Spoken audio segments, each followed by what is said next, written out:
여러분들은 비행기를 얼마나 자주 이용하시나요? 아마도 최근 몇 년간은 이용하고 싶어도 이용하지 못한 분들이 많으실 거예요. 하지만 올해 초부터 해외 각국이 걸어 잠갔던 국경의 빗장을 풀기 시작하면서 그동안 참아왔던 해외여행을 떠나려는 분들이 많이 늘어났어요. 그래서 이번 영상은 그동안 여러분들이 잘 몰랐을 비행기에 관한 이야기들을 준비해봤어요.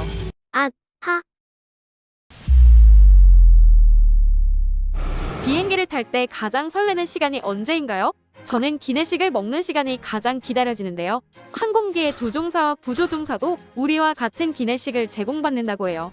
하지만 이 둘은 같은 메뉴를 선택할 수가 없는데 그 이유는 혹시나 음식에 문제가 있어 조종사 둘 다 항공기 조종을 할 수 없을 정도의 상황에 놓이게 될 경우를 대비하기 위함이죠. 그렇기 때문에 기내식 종류가 두 가지라면 보통은 조종사가 먼저 메뉴를 선택한 후 남는 메뉴가 부조종사에게 돌아가는 시스템이라고 해요. 혹시 기내식을 먹다 보면 유독 익혀서 나오는 채소들이 많다는 걸 눈치채셨나요? 여객기는 보통 지상으로부터 7,000에서 12,000m 높이에서 날게 되는데 이때 비행기 외부의 온도는 영하 50도 이하로 떨어지고 기압도 매우 낮아지죠. 이 때문에 우리의 몸 내부의 압력이 외부의 압력보다 높아지게 되면서 고막 뒤쪽부터 코까지 이어지는 유스타키오관이 막히게 되어 후각 능력이 떨어지게 되는데요. 연구 결과에 따르면 항공기 내에서 후각 능력이 떨어진 사람들은 미각의 약 70%를 잃은 채로 기내식을 먹게 된다고 해요. 더욱이 항공기 안의 습도는 12% 정도로 유지되는데 낮은 습도는 우리의 코 점막을 마르게 하고 메마른 코의 점막은 음식 맛을 잘 구분할 수 없게 하죠.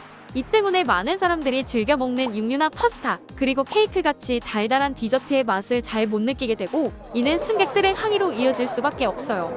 항공업계에선 이 부분에 대해서 오랜 시간 고민을 해왔고 비행기 고도에 상관없이 항상 비슷한 맛을 유지하는 음식이 삶은 채소와 시큼한 과일이란 걸 알아냈죠. 그리고 떨어진 미각 능력 때문에 음식의 간도 상대적으로 세게 하게 되는데 기내식을 먹은 후 물을 자주 찾게 되는 이유가 바로 이 때문인 거예요. 텍스트만 보면 항공사 이미지 때문에 용모 단정한 파일럿을 원하는 것처럼 보이는데요. 실제로 국내의 한 항공사에서는 턱수염을 기른 조종사를 용모 규정 위반이라며 비행 업무에서 배제시킨 사례가 있어요. 하지만 해당 조종사는 수염을 깎는 대신 개인의 자유를 침해한다며 법적 다툼을 선택했는데요.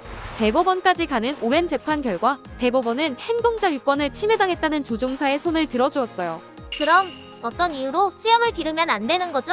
전 세계적으로 대부분의 항공사는 조종사들에게 턱수염과 콧수염을 기르지 못하도록 규정하고 있는데요. 비행 중 기내에 화재가 발생하거나 기체의 손상으로 조종사들이 산소 마스크를 착용하고 비행기를 조종해야 할 경우 산소 마스크의 조임줄이 수염 때문에 앞면에 완전 밀착이 되지 못해서 산소가 허공으로 유실될 가능성을 없애야 한다는 것이죠. 조종사는 수많은 사람들의 생명을 책임져야 하기에 본인의 권리보다는 승객들의 안전을 위한 의무가 먼저라는 거예요.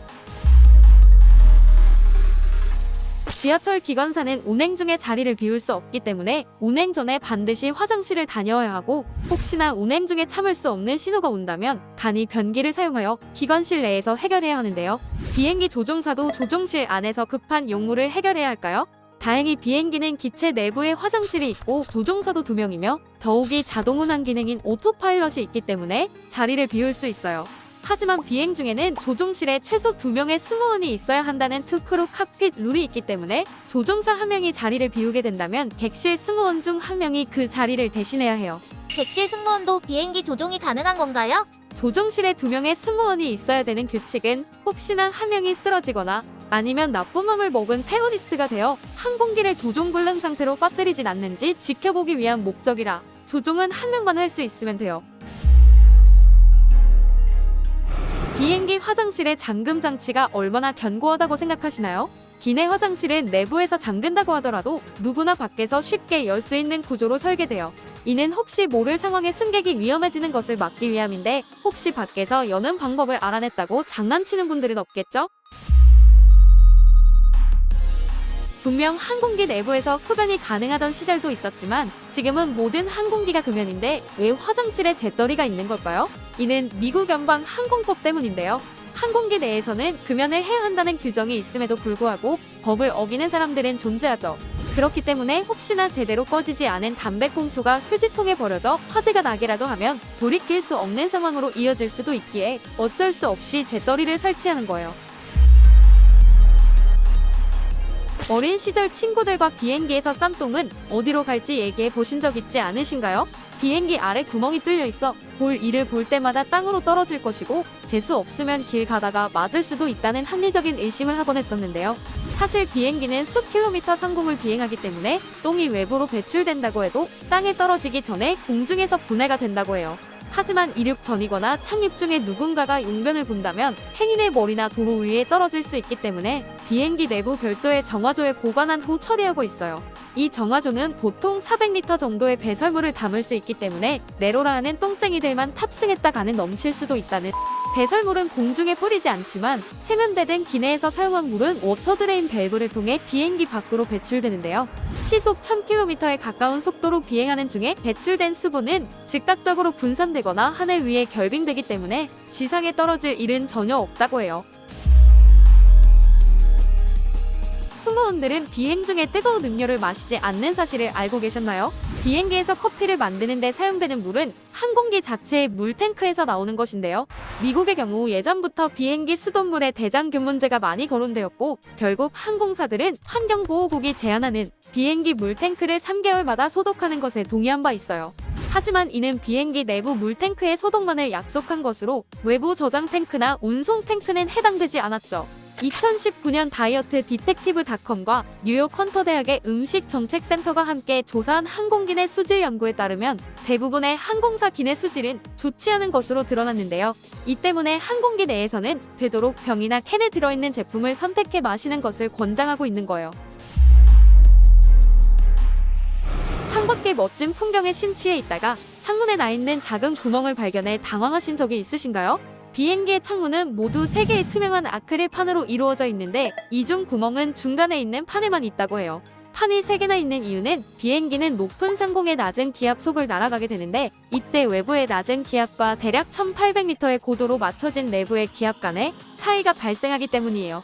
혹시 이 구멍이 없다면 기내 폭발 등의 아주 급격한 기압 변동이 있을 때 석장의 아크릴판이 모두 깨질 수 있지만 이 자그마한 구멍을 통해 공기가 흘러 여압이 중간판에서 바깥쪽 판으로 전해지며 최악의 경우에도 바깥쪽 판만 깨지게 되는 거예요.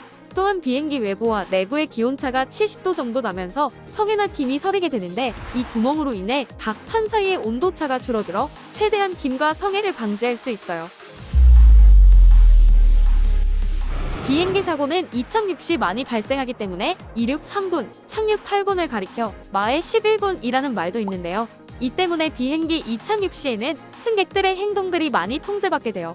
그중 대표적인 것이 기내 창문 덮개를 열어야 하는 것인데 이는 비행기 동체나 날개, 엔진 등에 문제가 생기지는 않는지 예상 착륙 장소가 다른 곳은 아닌지 등 다양한 상황을 직접적으로 확인하기 위함인 거예요. 실제로 비행기의 문제를 기장이나 승무원들은 몰랐지만 승객이 바깥 상황을 보고 알려 조치가 이루어졌던 사례도 있다고 해요. 또한 항공기 내 조명이 어두워지게 되는데요. 혹시 모를 비상 상황에 대비하여 승객들이 비상구를 명확하게 볼 수 있도록 승객의 눈을 어둠에 미리 적응시키는 과정인 거예요. 비행기가 지연되는 이유는 기상 악화, 정비 문제 등 여러 가지가 있는데요. 커피 머신 고장만으로도 비행기 출발이 지연되는 경우가 종종 있다는 사실을 알고 계셨나요? 앞에서 비행기 수질 문제를 본 분들이라면 앞으로 커피를 잘 찾지 않으시겠지만 기내 서비스 중 가장 많은 비중을 차지하는 것이 바로 커피 머신이에요. 특히나 우리나라의 경우 커피만큼이나 컵라면 요청도 많이 들어와 물을 끓일 수 있는 커피 머신의 역할이 상당히 중요한데요. 이것이 고장난다면 항공사의 판매 실적과 고객 만족도에 큰 영향을 미치게 되므로 커피 머신을 고치거나 교체하는 시간 때문에 비행기가 지연되는 경우가 종종 있게 되는 거예요. 또한 공항 인근 주민들의 항공기 소음 피해를 줄이기 위해 야간에 이착륙을 제한하는 커피 타임이라는 것이 존재하는데요. 이 때문에 대부분의 국내 공항이 밤 11시 이전에 문을 닫게 되고 만약 커피 타임을 맞추지 못한다면 아예 지연시켜서 비행기가 공항에 들어올 수 있는 시간대로 맞추게 되죠. 당연히 커피 타임이 존재하는 공항은 24시간 운영이 불가능하기 때문에 글로벌 경쟁력을 가지기 어려워 인천국제공항 건설 이유 중 하나도 커피 타임을 가지고 있는 김포국제공항의 문제점을 보완하기 위해서였어요. 국내선도 아닌 국제선 항공노선 비행시간이 단 8분에 불과한 노선이 있어요. 이 항공노선은 스위스 장크트갈렌 알텐라인 공항에서 출발하여 독일의 프리드리히스하펜 공항까지 약 20km를 날아가는 노선인데요. 잠깐 눈 감았다 뜨면 도착할 거리에 노선을 만든 이유는 이 노선이 가로지르는 보덴호를 자동차를 이용하여 돌아갈 경우 약 2시간이 걸리게 만들었다고 해요. 출입국 수속 받고 탑승하고 이런저런 시간 계산하면 더 오래 걸리는 거 아닌가라는 의문이 들기는 하지만 하. 미국 과학 잡지 인바이런멘탈 헬스는 승무원들이 암에 걸릴 확률이 일반인에 비해 높다고 발표했는데요. 여성 승무원의 경우 유방암 발병률은 일반인보다 1.1% 높았고 자궁암은 0.02%, 자궁경부암은 0.3%, 위암과 대장암은 0.2%, 갑상선암은 0.11% 각각 높았어요. 남성 승무원 또한 멜라닌 형성세포에 발생하는 악성종양 피부암인 멜라노마와 멜라노마 이외의 피부암의 경우에도 일반인보다 높게 나타났는데요. 항공 승무원 암 발생의 커다란 요인은 우주 방사선과 기내의 오염 화학물 때문이라고 하는데 이들의 연간 평균 방사선 피폭 선량은 기타 방사선 작업 업종에 비해 6배나 높은 수치라고 하죠. 물론 일반 승객들도 방사선 피폭은 피할 수 없다고 하니 특히나 비행기를 자주 이용하시는 분들이라면 정기적으로 건강검진을 받으시는 게 좋을 듯해요. 찝찝하게 마무리가 되는 것 같지만 여행을 계획하시는 분들 기분 좋게 준비하시고 조심히 다녀오세요. 구독과 좋아요, 알림 설정까지 해주시면 영상을 만드는데 큰 힘이 돼요.